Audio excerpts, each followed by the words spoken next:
You are listening to the Two and Out CFL podcast, a proud member of the Canadian Football Podcast Network. Well, how are you not ready for kickoff after halftime? You only had 15 minutes. So yeah, you know what? Grab some poutine and a double-double. It's time for the Two and Out CFL podcast. Now they have to kick it out, and they do!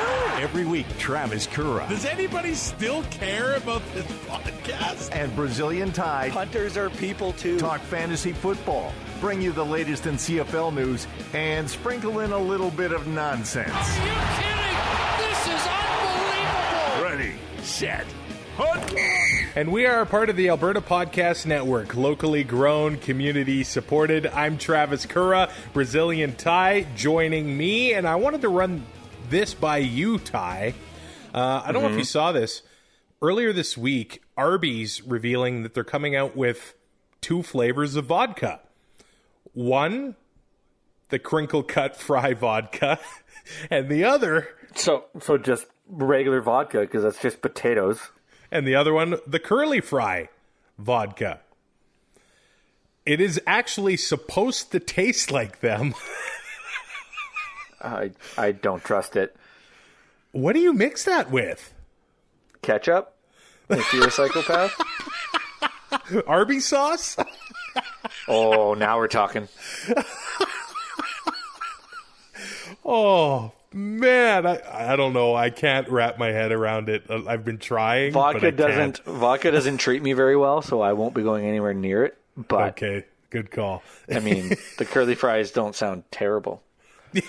But like, how is the crinkle cut flavor vodka any different from just vodka? I don't know. Maybe it's just salted. I don't know. The old Irish dilemma. If you've got a cold draft in your place, now's probably the time to fix it, as Ty experienced on a 14-hour drive today. Winter is here. I don't care what the calendar says. It's basically here. Can confirm. So if you want to fix that, Roomy's Ask a Home Inspector service can help. Connect with a certified professional home inspector by phone or video call and get your questions answered. Roomy will let you know what's easily fixable with a little DIY or when you might need to call in some professional help. Visit roomy.ca, that's RUMI.ca, and book your Ask a Home Inspector appointment today. All right, Ty, Friday night doubleheader, and these 2 games, of course, had big playoff implications here. The Argos stomping the Tiger Cats 31-12, just like we all thought. The Ticats were playing some of their best football going into this game, but were they? No, that is the question here. Don Jackson ended up having to miss the game. Were they playing good football against mediocre teams, or were they playing just average? That is the question. Don Jackson didn't play. I guess he had a bit of a knee issue, and that kind of translated into absolutely no offense from the Ticats. And to your point, over the past few weeks, Jeremiah Mazzoli and the Ticats offense looked dynamite. But then upon closer inspection on the season, the Ticats are 3-6 against teams in the playoffs. They're struggling against teams in the playoffs, and this Friday night in Toronto really exposed that. Yeah, I mean, Don Jackson, not exactly a name at the start of the year we thought would be such a catalyst this late in the season, I don't think. I mean... Right, yeah. Kind of under the radar, a little forgotten in Hamilton. The last couple of weeks, the offense kind of ran through them. And, this week they just couldn't make the adjustment. Masoli didn't play all that well. Some bad drops. And just, if you can't beat the playoff teams in the regular season, I don't know how you beat them in the playoffs. It's really gonna be tough for them, because I mean, you had to bust out you got to show all your hand. You got to show your hand here in the regular season to win these games, and especially in the playoffs, you're playing a team that you've already played at least twice, maybe 3 times. So I don't know how you come up with a lot of new stuff. Like it was not a good look for Hamilton on Friday night. Well, and if he couldn't get up for this game, what game are you going to get up for? This was the most important game of the season. And their performance at BMO Field was not good. And that's the question here now. It doesn't seem like an ideal time to swap out your quarterbacks, but it's legit. Is it Dane Evans' time? And I think it might be. If you do it, you have to do it before the East semi. You have to do it next week. Yeah, he's got to get time. He's got to get reps. You can't go with Masoli again, and then if he doesn't play up to snuff, start Dane in that playoff game. That's not fair to Dane or the rest of that offense. He's going to come in with limited practice time. The timing is, Masoli's kind of got a little bit of chemistry back with some of the guys, but, if you're going to make a change, you got to make it now because you can't go in on, 6-7 days worth of practice time. You got to give him all the time he needs or all the time you can give him. Yeah. Mazzoli was missing open receivers. He went 22 of 40 for 326 yards, 2 interceptions. It kind of looked like the only guy that showed up on the Hamilton offense was Tim White. That guy's making plays, and he had 110 yards receiving on 5 catches. And I know we can kind of say that the Ticats offense fell off without Don Jackson in there, but Sean Thomas Erlington was only given 8 carries. So back to the same old. Yeah, exactly. It's almost like they don't trust him. I don't know. Yeah. That doesn't make a lot of sense to me. He's averaged just under 5 yards a carry, which isn't terrible. It puts you in second and medium, second and manageable, right? So I don't get it. I don't, because defenses are just able to pin their ears back and or even just send 4 because that they're throwing the football and you just outman the receiving core. So they're getting back to that one. They're getting back to that one-dimensional offense that we talked about the last 3 years with this team. And how many Grey Cups have they won? 0. And they refuse to make a change, except for the last 2 weeks. I don't get it. The best news for Hamilton on Friday night was that the hometown Arkells will be playing halftime of the 108th Grey Cup, December 12th at Tim Hortons Field. Kind of a predictable choice, but I think a great choice. Super predictable, but at the same time, it wasn't like it was the worst kept secret. I didn't see any leaks. It just made them. I think everybody kind of put 2 and 2 together. It made the most sense. Nobody's got to cross the border and all that stuff. People are going to bitch because you get an American Act. Well, now you don't have that, but now it's going to be the Canadian Act they didn't want. So people are still going to find something to complain about. But I don't think you'll hear any complaints from the host city about this choice. Yeah, exactly. On that note, credit has to go to Toronto, clinching first place in the East Division. They're still undefeated at home. They've got the one more game that really means nothing Tuesday against Edmonton. And I think you rest everybody.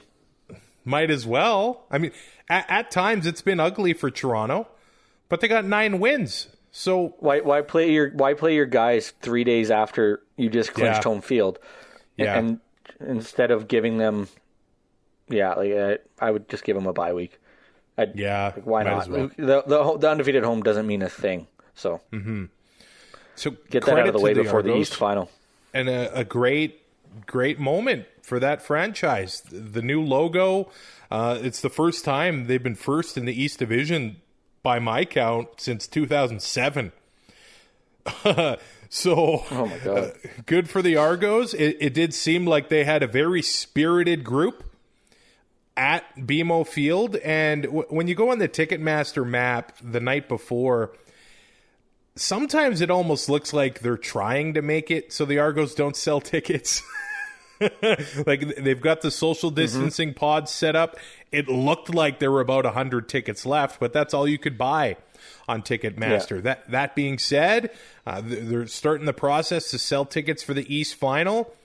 Either way, it's going to be Hamilton or Montreal going to Toronto to the East Final, and now they can start to sell tickets. I hope they get a good crowd in the 6 for that game. Good for them for, clinching first in the East. But they kind of remind me of the Riders in a way, where they're just winning in these ugly ways, but they're winning. How can you dissect it? Nobody ran away with that division, right? So yeah. It's almost like every team had their warts, and most weeks they showed. And I was prepared to come on here and say that McLeod Thompson isn't a starter, and I thought that Hamilton was going to just absolutely boat race them, pun intended. Against I think the a lot of people did. And then when that didn't happen, and a pick and a touchdown, 250 yards, 76.5%. He did what he had to do. He did, yep.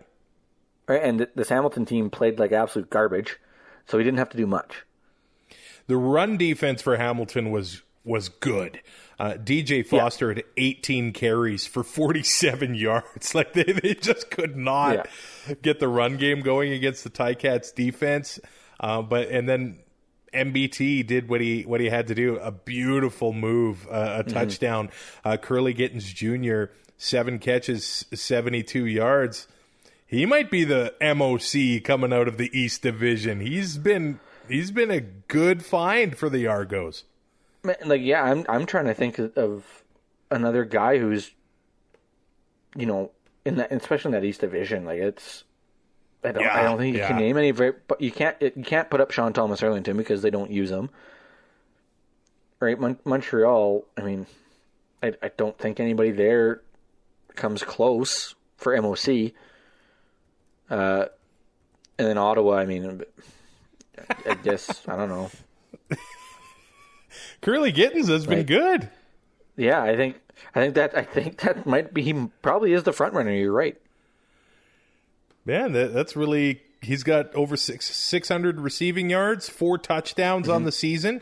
And I think at the beginning of the year, as far as Canadian receivers go, a lot of people were looking at Hergy Mayala in Calgary or Lamar Durant in BC, and between injuries and just not being able to take that next step, Curly Gittens Jr. has been the Canadian receiver that has been really producing for his team. But at this moment in time, Chris Jones and Rich Stubler, their defense is working. Enoch Mwamba had 11 tackles. You want to talk about Canadians, he is really leading that defense when he's able to be on the field for the Argos. Yeah, when he's healthy, he is arguably, top 3? Yeah. When it comes to linebackers. So, I mean, he had 11 tackles. The next closest guy, Sean Oakman, had 4. He was all over the place. He's everywhere. It doesn't matter. He's ridiculous. Well, and another shout out, I think, to Cordero Law. Last week, he ended up getting himself a Performer of the Week nod in the CFL. And this one, he had another sack, another 2 tackles. And, of course, your boy, Chris Edwards, ended this game with a 78-yard interception return for a touchdown. So unbelievable. Good for the Argos. I'm fascinated to see where the Ticats go from here, man. I have no idea where that one is going to go. I think they go and lose the East semi and sit at home and watch Grey Cup. Just like you have been hoping for all year. Well, I wanted them to host the East Final and Toronto beat them in the East Final. That's what I really wanted. The second half of the Friday night doubleheader, the Calgary Stampeders beating BC 33-23. They needed that game to clinch the playoff spot and send BC packing, and BC is packing right now. And that being said, Michael Riley is really it looked to me at times he's tried to, well, he has played with heart. He's been getting hit hard. He still gets up and trying to put the team on his back, but just when you don't have the running game, it makes it tough. And James Butler probably had his best game as a Lion here, though.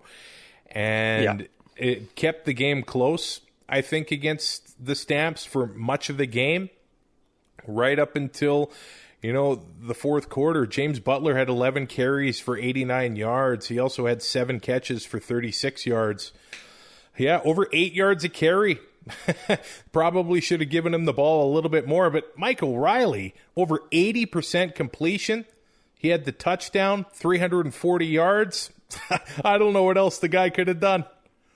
When you look at his stat line, you wouldn't think that his team lost by 10. Other than sacrificing his foot for a win, I don't know what else he could have done. Yeah, the key stat is the touchdown column, because you look over at Bo. Yeah, Bo 3 touchdowns. They were finishing the drives, and BC just wasn't doing it. And when Nicholas Vogel has to kick the 3 field goals to keep in it, that was the difference in the game. They finish a few of those drives, then they probably win this game and they live to fight another day. But that wasn't to be. I think the big story for the Stamps was the return of Reggie Begelton, who looked like he'd never been gone. It's like he never went anywhere. He had 7 catches, 119 yards. He had a touchdown. He had another carry for 21 yards. He was all over the place. He was the most expensive receiver, or one of them, on CFL Fantasy, and for good reason. He definitely produced, but ends up having to leave the game. I guess it's a neck injury there. Oh, man, that's a concussion. Let's call it what it is.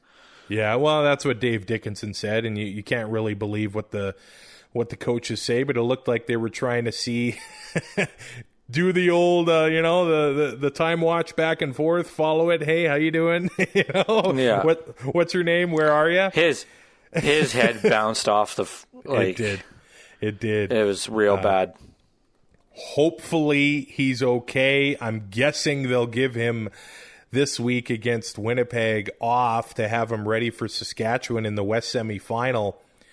But him and Bo, it's like they've never been apart, really.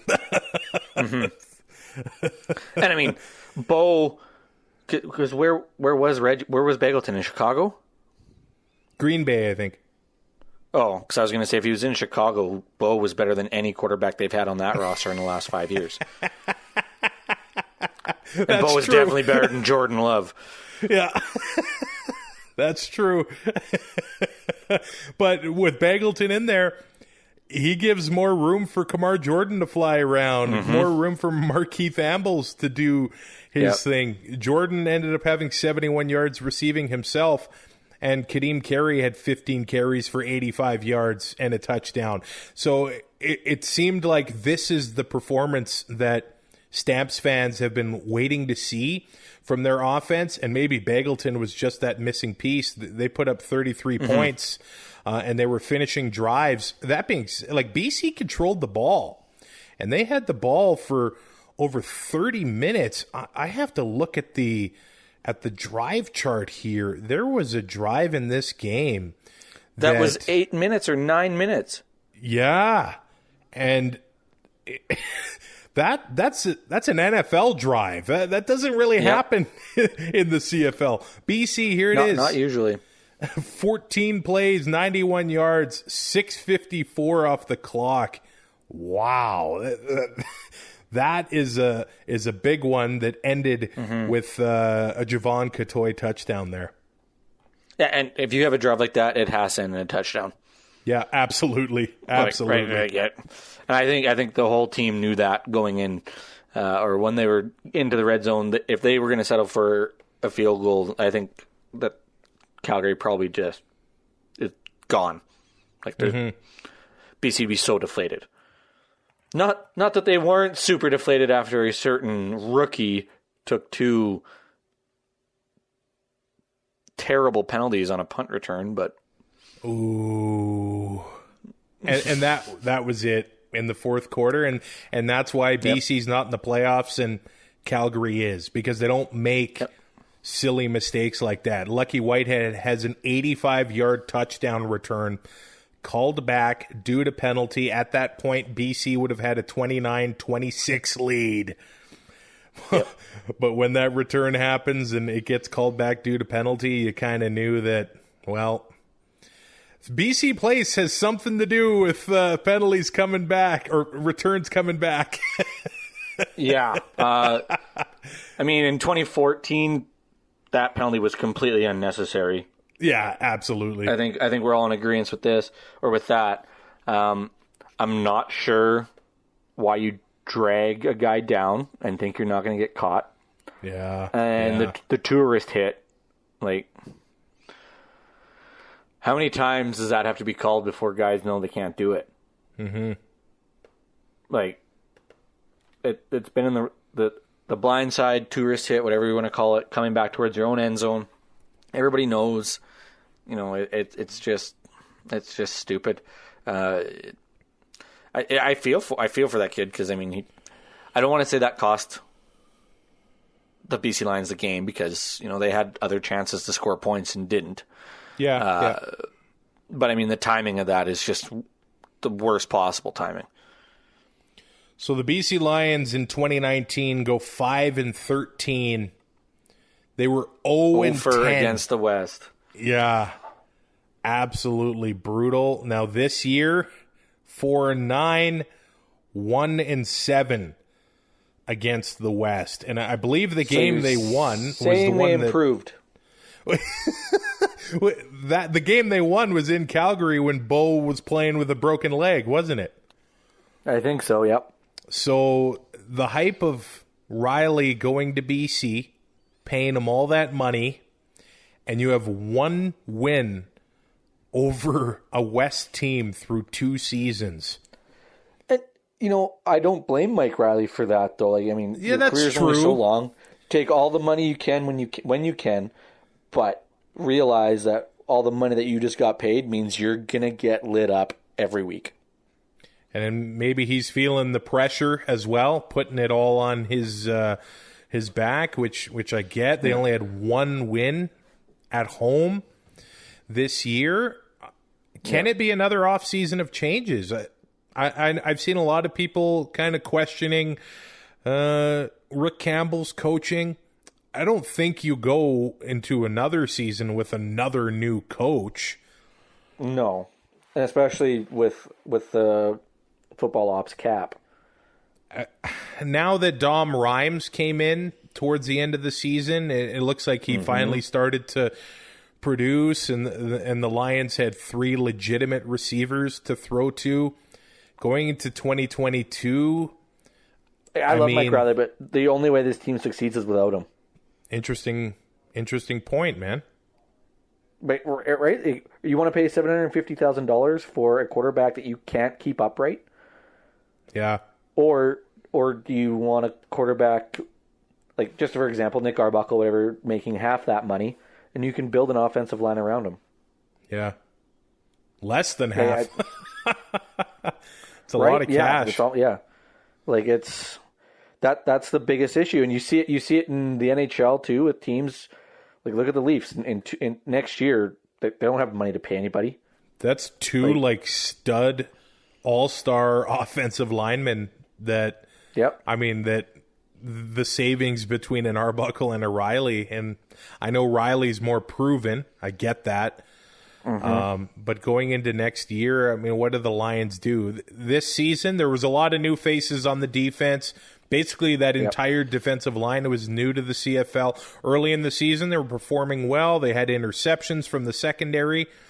I think next year you just need to have balance and to have a running game going. But at the same time, it's hard to get a running game going when you can't pay off an offensive line. That too, yeah.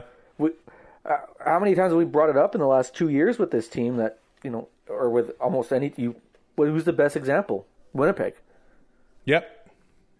That offensive line, and, you know, they won a Grey Cup, and they've lost One game since. They're well on their way to winning another one because they have built a team with an O-line. And yeah, guys are taking less because they're winning. Like, that's the only way that's going to happen. And it's not going to happen. And Mike Riley's a great quarterback, don't get me wrong. But with the money he's making, it makes it really hard for a team to succeed. Calgary did have another injury coming out of the game. That was defensive tackle Mike Rose. Who, if he's out for a bit, that's a significant loss for Calgary's defensive line. He's been dominant at times this season, so that'll be another player to watch. He can get pressure by himself. Yeah, he'll be a guy to watch going into the playoffs, absolutely. Yeah. Okay, so, I mean, I don't know if there's much to say about Winnipeg in this one, but Montreal beating the Bombers 28-14. It was Winnipeg's B team clearly. There was a point right at the beginning of the fourth quarter where Montreal's Eugene Lewis had 35 passing yards and Sean McGuire had 31. Yeah, I had both of them in my lineup. Actually, I overheard on the PA system at Molson Percival Stadium say, Alouettes money line bettors, please proceed to pay window when that stat came up. Are you serious? Can you bet on the game? But that's how sure that they were. That's how sure I was at that point that Winnipeg wasn't going to do a damn thing. I'm so gullible. That word's not even in the dictionary.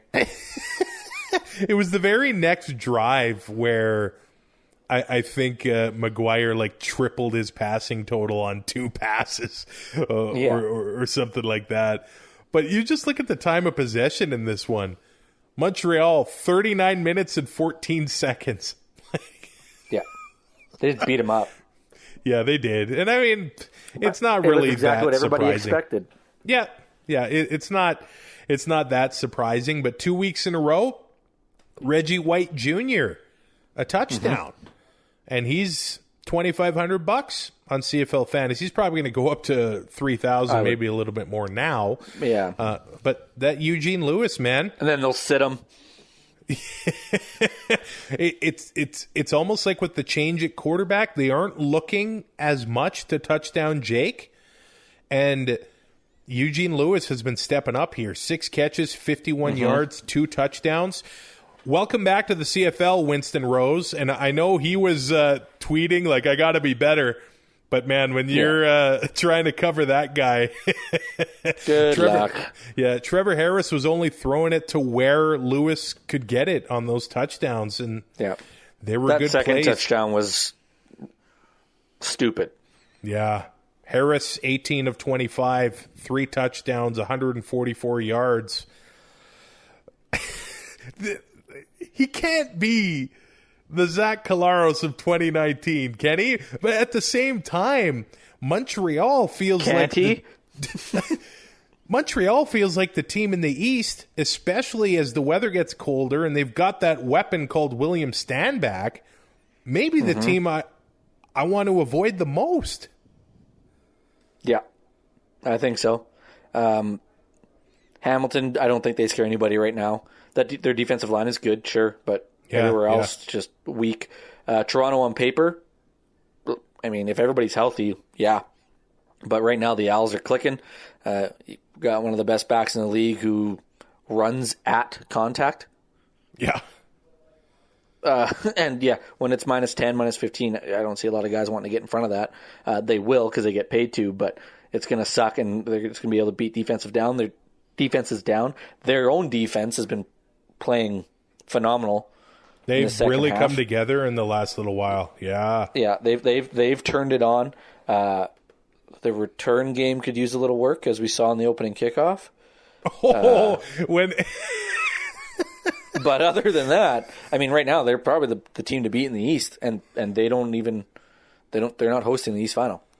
Well, and that's the way the game started, as a botched, kickoff return. 3 plays later, the Bombers are up 6-0. I think they had a missed extra point from Sergio Castillo. So everybody's saying, "Oh, great, here we go."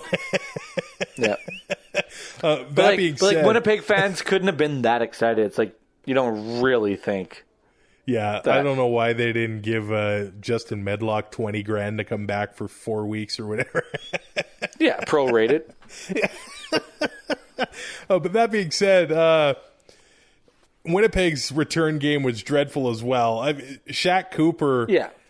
you could see why BC let him go a little bit. It was an event, and I don't know if he's normally doing returns. Yeah. Remember his first game in 2018? With Edmonton. I remember that because I was in Morden. I was in a basement in Amish country. But it was like, man, this kid could be the next big thing, and it's just kind of fizzled out.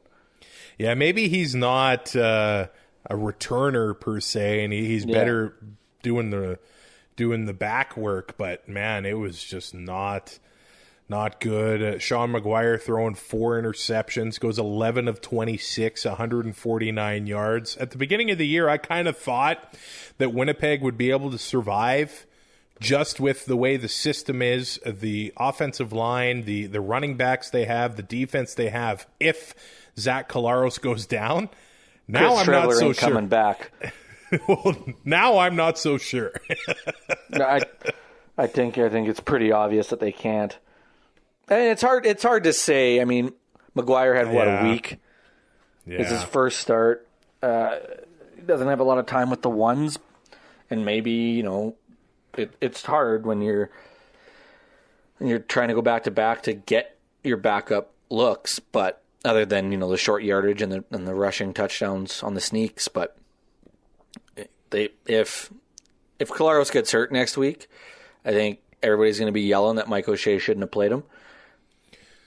Well, do we know he's going to play? If he doesn't play and they lose the West Final, everybody's going to be yelling that he should have played. So it's a no-win for O'Shea.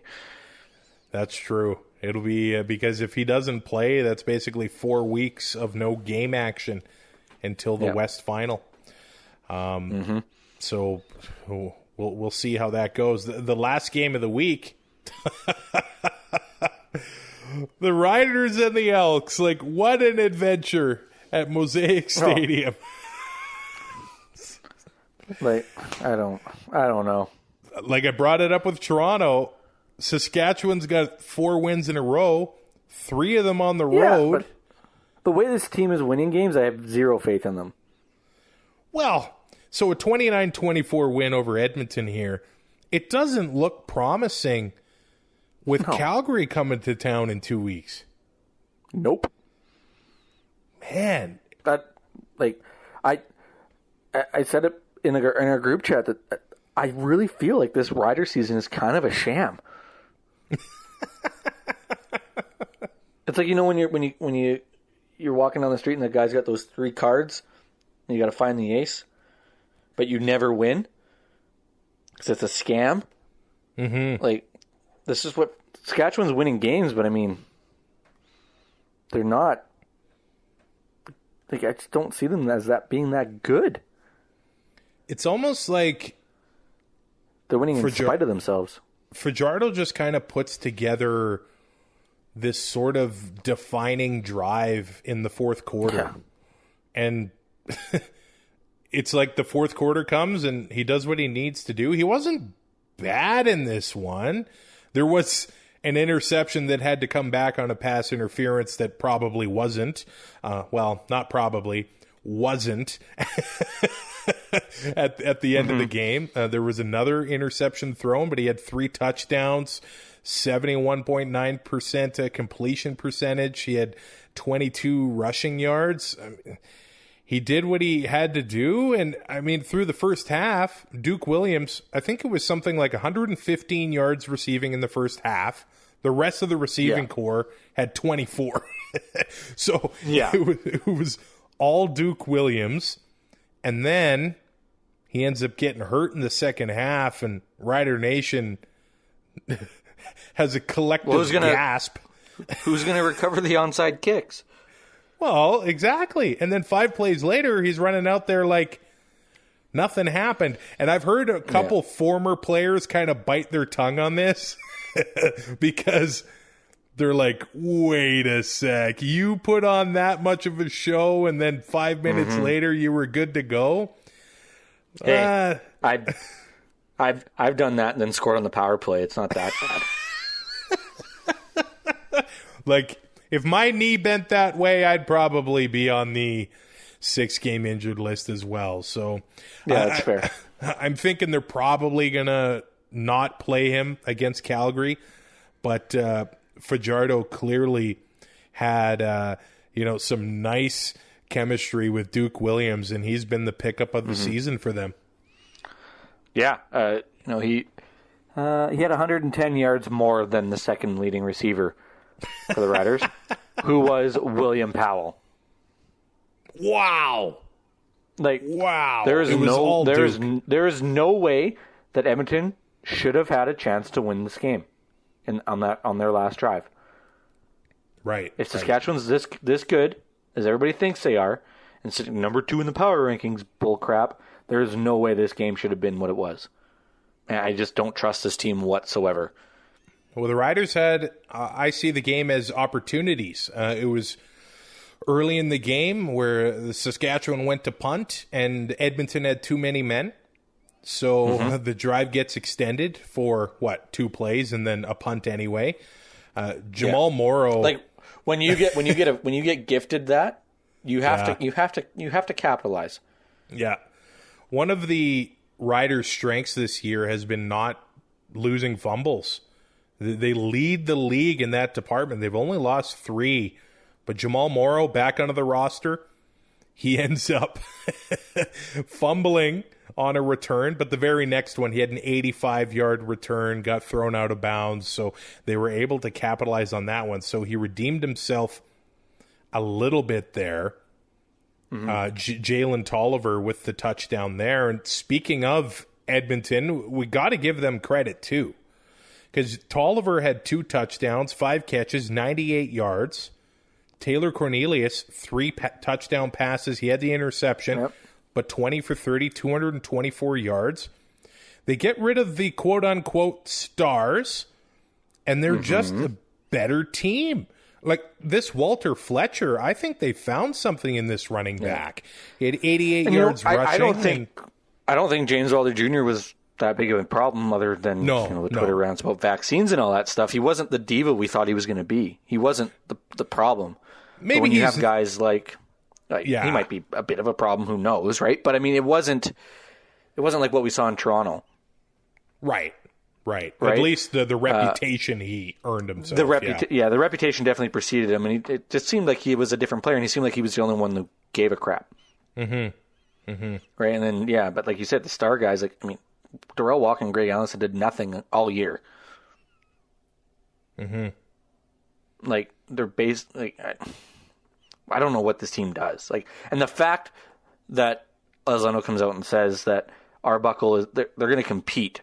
Then why did you pay Arbuckle over $300,000 next year if he's got to compete for a starting spot? Yeah, that seems like a kind of a dumb decision. Right, so now we're just back into this mess of a front office that they have. Brock's obviously going to be back next year. Or else if he's allowed to make trades and sign contracts, right? Then I don't think, unless they're going to be like the other team in Edmonton and let the GM sign a goalie that wasn't ready to be a starter yet. I mean, it's kind of worked out this year, but I don't know what I don't know why they have to lose Darrell Walker and Greg Allison on the starting lineup to be better. It doesn't make a lot of sense. Yeah. Because even if they are in the lineup, you think that opens up things for everybody else. Right? And it just didn't seem to happen. And one area Edmonton has really struggled with this season is forcing turnovers. Like, it's almost been non-existent. And in this game, they recover the fumble, get the touchdown. They pick off Fajardo late in the third quarter, touchdown to Tolliver. So they really were taking advantage of those in this game. I guess we got to mention what happened coming out of halftime. So there's so many things in this that make me want to shake my head. Because there's only one for me. Well, how are you not ready for kickoff after halftime? You only had 15 minutes. So So, yeah, you know what?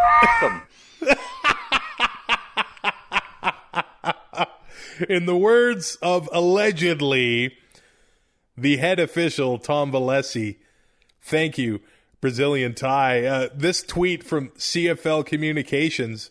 What a bunch of cowards. Saying, earlier this evening, one of our officials used an expletive during the Riders-Elks game, and it was picked up by an open microphone. We wish to apologize to any and all who were offended. The referee responsible has asked us to personally express his deep regrets as well. Ugh. Well, I wouldn't apologize for that. I don't think the apology is for actually the from word Tom Valesi. itself. Well, it's not for the word itself. It's the way it was directed. Well, if they're not ready, it's too bad. Right. I don't know if I've ever seen that. Like a timeout before the second half kickoff. I texted you and asked you, I'm like, who called that timeout? Because it didn't really matter which team. It wasn't going to be a surprise to me.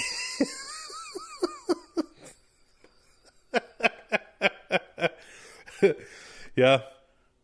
There it is. Like, what a funny situation. They'll have game with live mics, and they'll put out the disclaimer beforehand. They never apologize for anything.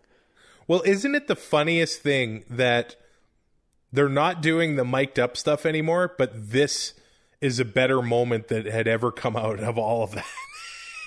Hands down. Yeah. And it was unintentional. Yeah. I think that's the best part. Yeah.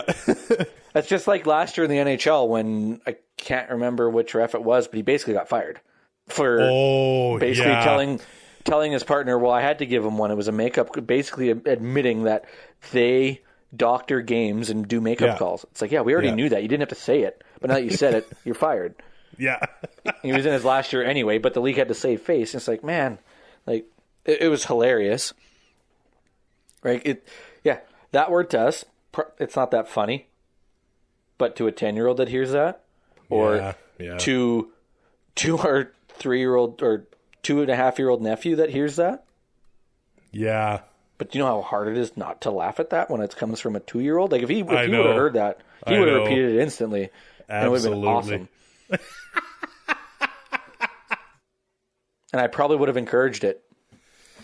Let's do some blind resumes here, Ty. I'm just going to read out some stats from 2 players. Okay. 10 games played, 13 tackles, 3 sacks for one player. Yeah. The other player, 10 games played, 38 tackles, 10 sacks, 1 interception, 1 forced fumble. That's Micah Johnson. That's AC Leonard. Oh, wow.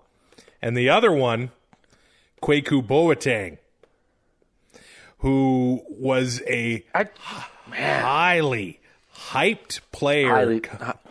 Highly touted. Yes. Coming into this season. Mm-hmm. And I know he's Canadian, and he had 8 sacks in 2019, 9 in 2018. I mean, is the loss of Armando Sewell to Montreal really making that much of a difference for Edmonton's defensive line? Man, we talk about it with Winnipeg. Jeffcoat and Jefferson, like they open up so much for other guys because you got to worry about them. But Armando Sewell in the middle as a defensive tackle to eat up a double team, because you almost have to double team him. It opens up for Kwaku. Not saying that he's a bad player. No, but I mean, it was way better opportunities with Sewell in the middle. I don't even think that's really up for debate, is it? Well, to that point, isn't that Micah Johnson's value to Saskatchewan for Woodard and Leonard? 100%. And Micah Johnson can still get pressure. Yeah, absolutely. Odell Willis sent out a tweet yesterday. Winnipeg bookends have 16 sacks. Saskatchewan's have 19, and AC Leonard has missed 3 games. Yeah, that's ridiculous. Not only do Winnipeg's have 16 sacks, that's without Drake Nevis. Right. He's off to Toronto and hasn't really been on the field much. We all thought was, one of the best. And he is one of the best D tackles in the league. But we thought, with him gone, Willie Jefferson's really, really good. But now it's a chance to double team him more frequently. And I mean, they didn't really seem to miss a beat on that defensive line. But for Saskatchewan to have 19 just from the ends is crazy. I know that Winnipeg fans are going to attack Rider fans because of AC Leonard's run-in with the doping officials, kind of like Rider fans have attacked Winnipeg fans for Andrew Harris. Marrying, I was going to say marrying their cousin. But AC Leonard has a career high in sacks in 7 less games. He's had a great year for the Riders, and we know he's not really going to get the recognition for it because of what happened in September. I think the Rider defensive player that's going to get the recognition is probably Lucas Purifoy. Gators legend. And the fact that he didn't play in the second half is concerning for the Rough Rider team. Very much so. They want him good to go against Calgary in the West semifinal. They can't afford to be without Purifoy. No, and now that they have their ticket booked, I mean, I don't think we see a lot of guys play week 6. Well, and that's a question. Has this Rider offense proven enough that they deserve to have the week off against Hamilton? Can I swear again? So they should play, is what you're saying. 100%. You did nothing to deserve a week off. Yeah. This fourth quarter was all William Powell, though. Man, he had a touchdown called back on the holding call with 8 minutes left. And that was such a rough rough sequence for Edmonton because the touchdown gets called back with the holding call. And then it's first and 25 because the Riders took a procedure. Then Edmonton takes a pass interference. What are you doing? It came down right to the wire. One more thing I just want to say, a shout out to the 2 fullbacks in this one. The pride of Lacombe, Alberta, Tanner Green with a touchdown for the Elks. And then Alexander Dupuis for the Riders, a touchdown. It's good to see the fullbacks. His first career touchdown. Absolutely. You'll love to see that. Who were the fantasy leaders in Week 15, Ty? Quarterback-wise, we have Bo at 22.6, Cody Fajardo at 22, Mike Riley at 20.7. I don't know how he completed passes from the ground, but he was able to. Taylor Cornelius at 20.1, so I mean, kind of not a total battle. I mean, not very high scoring, but I mean, they were still pretty close between him and Fajardo. As for running backs, James Butler led the way at 23.2, Walter Fletcher at 18.6, Kadeem Carey at 16.5, and like you said, they didn't really start. The Riders didn't start using Powell till like the fourth quarter, so they come away with 12.5. So I mean, it wasn't crazy, but Duke had 28.6, Reggie Bagleton 27. Jalen Tolliver, 26.8. Eugene Lewis, 23.1. Curly Gittins Jr., 20.2. I mean, just unreal performances from 5. I guess they're not number ones, but, 5 receivers from 5 different teams. And then Coutoy and Dominic Grimes in 6th and 7th spot. But, the ball didn't get spread out too much, it seems. I had a loss to Joe Pritchard in the Canadian Football Podcast Network. You didn't start Sean McGuire, though. So. I didn't. I started Jeremiah Mazzoli, which is worse. Probably worse. The fact that I paid him $11,000 for that output is... but we've all built up to this. My record on the season is 6-9. Nice. Week 16 in the CFL season starts on Tuesday. The Elks and the Argos. I think we can all agree this is going to be the best game of the season. Who are they starting? Toronto has to start Pipkin, no? That's a good question. I don't think we see a lot of guys play that game for Toronto. So obviously for fantasy, you get the Elks players twice. I don't know who's going to play both of these games, but probably maybe not worth it unless it's Walter Fletcher. I was going to say Walter Fletcher costs $6,000, and if you get a game and a half or even one game out of him, I think that's not too bad. Put him in your lineup now before the price changes. Yeah, I did that as we were recording. Nice. Also, before you run away, I just won $723.53. From hockey or what? Yeah. Nice. And you won $300 on the Owls. $325. Nailed it. Hey, puck line Jesus. We are a part of the Alberta Podcast Network, locally grown, community supported. You can go to albertapodcastnetwork.com, check out all the great shows in the network, including the Second Floor Podcast. You can check them at secondfloorpodcast.com. And that's not SECOND, that's 2ND floorpodcast.com, where Omid and Kenny discuss how to survive, thrive, and keep good vibes flowing in life, health, and business. That's the Second Floor Podcast, a part of the Alberta Podcast Network. Ty and myself, Travis Currah, will be back on Thursday to talk about Week 16, the final week of the 2021 regular season before the Grey Cup playoffs. Rate, review, and subscribe on your favorite podcatcher. We'll talk to you then. Thanks for listening. Find more great shows like this at CF Pod Network on Twitter.